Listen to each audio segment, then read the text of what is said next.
Assalamualaikum. Hai semuanya, jadi ini adalah video pertama aku di akun YouTube channel aku, atau lebih tepatnya sih video terniat aku di akun YouTube channel aku. Oke, sebelum aku mulai, alasan kenapa aku membuat video ini adalah karena banyak dari teman-teman yang baru aku kenal, bahkan yang sudah lama banget aku kenal, itu mesti nanyain gimana sih caranya ngomong bahasa Inggris, gimana sih aku mau belajar sama kamu, gimana sih caranya ngomong bahasa Inggris cepat, just pronunciation tanpa mistake, and something like that. Jadi sebenarnya aku membuat sesuatu disclaimer bahwa sebenarnya I'm not the master of English, dan juga aku nggak pernah kursus di Pare.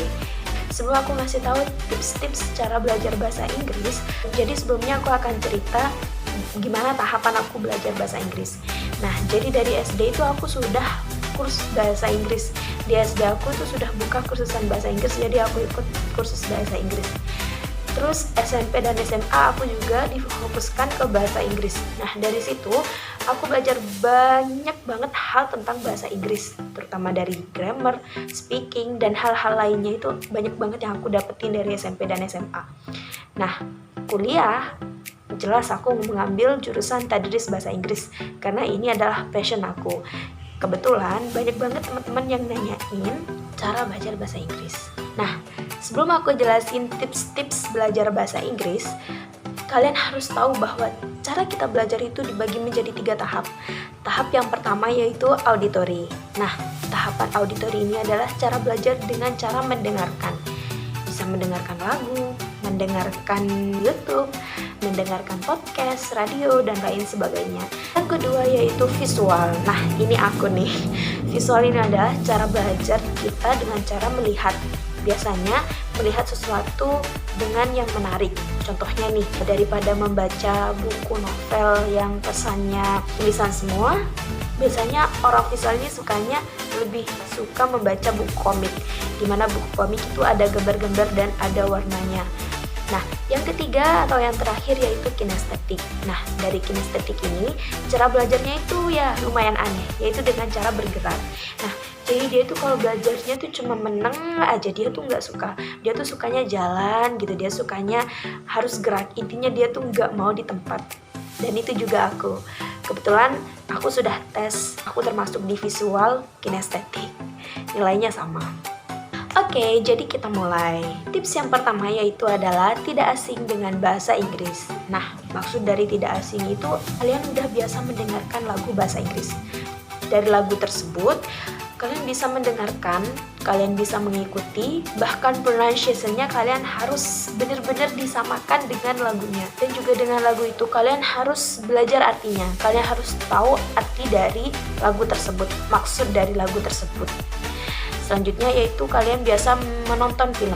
Dengan kalian menonton film bahasa Inggris, kalian akan terbiasa mendengarkan bahasa Inggris. Jadi gak asing banget tuh buat kalian. Nah, dimana hal tersebut itu akan membantu kalian untuk belajar bahasa Inggris. Nah, kalau kalian gak suka film bahasa Inggris, aku ada tips nih. Nah, kalau sukanya drakor, subtitlenya menggunakan bahasa Inggris. Jadi subtitle di bawah itu kalian gunain bahasa Inggris.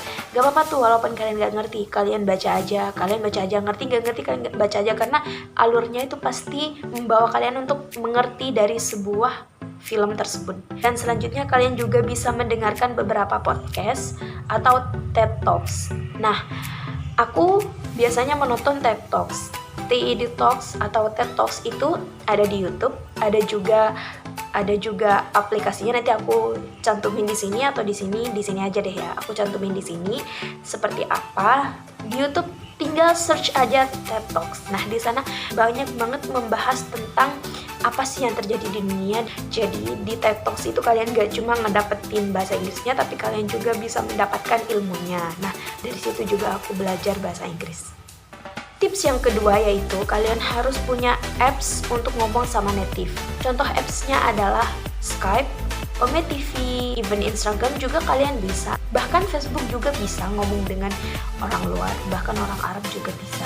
Apps Ome TV juga itu merupakan salah satu contoh yang sudah diterapkan oleh Vicky Naki. Yang ketiga yaitu mulai menggunakan kamus English to English. Jadi kalau kalian pengen tahu suatu arti, nah kalian search aja menggunakan kamus English to English. Aku taruh di sini. Aku lupa namanya, intinya aku sering pakai aplikasi ini karena namanya lumayan susah. Ini dia. Selanjutnya yaitu adalah ini sih untuk anak visual ya. Nah, mencoba untuk mengartikan artikel. Jadi kalian coba search tuh artikel bahasa Inggris tentang apapun. Atau nggak perlu artikel deh, kalian bisa cari suatu web di mana web itu isinya tentang artikel. Nah, kalian coba artikan satu-satu. Sekiranya kalian itu paham betul apa isi dari artikel tersebut. Nah, dari apa yang sudah kalian dapatkan di artikel, kalian bisa terapkan dengan cara menulis caption di Instagram, atau bahkan kalian bisa menulis diary kalian dengan menggunakan bahasa Inggris. For your information, sebenarnya selama 6 tahun aku SMP SMA, diary aku full English. Mungkin ada sekitar 3 buku, itu full bahasa Inggris semua. Nah, yang selanjutnya yaitu practice. Practice-nya dengan cara kalian ngomong nih, conversation sama native, atau conversation dengan teman kalian yang bisa ngomong bahasa Inggris juga, atau bahkan kalian bisa ngomong di depan kaca. Contohnya nih, aku lagi ngomong sama diri aku sendiri, sama kamera aku sendiri. Nah, jadi aku tanya dalam bahasa Inggris, aku juga jawab dalam bahasa Inggris. Nah, gitu cara practice dalam bahasa Inggris. Nah, for your information, sebenarnya untuk belajar bahasa Inggris ini ada input dan outputnya. Inputnya adalah dengan cara kalian mendengarkan bahasa Inggris, kalian coba untuk menerjemahkan beberapa artikel, dan outputnya adalah kalian dengan cara menulis bahasa Inggris, atau bahkan kalian ngomong di depan kaca, atau bahkan kalian ngomong sendiri aja. Gimana caranya hal itu tuh membantu kalian untuk melancarkan bahasa Inggris kalian, kayak gitu. Dan yang paling terakhir adalah kalian bisa kursus di Pare, atau bahkan kalau kalian orang Sampang nih ya, Sampang Madura, kalian bisa kursus di Sabilah English Course. Lumayan, di sana itu gurunya dari Pare, jadi kalian juga tanpa ke Pare kalian juga bisa belajar di sana. Oke, mungkin segitu aja video dari aku. Semoga bermanfaat and see ya.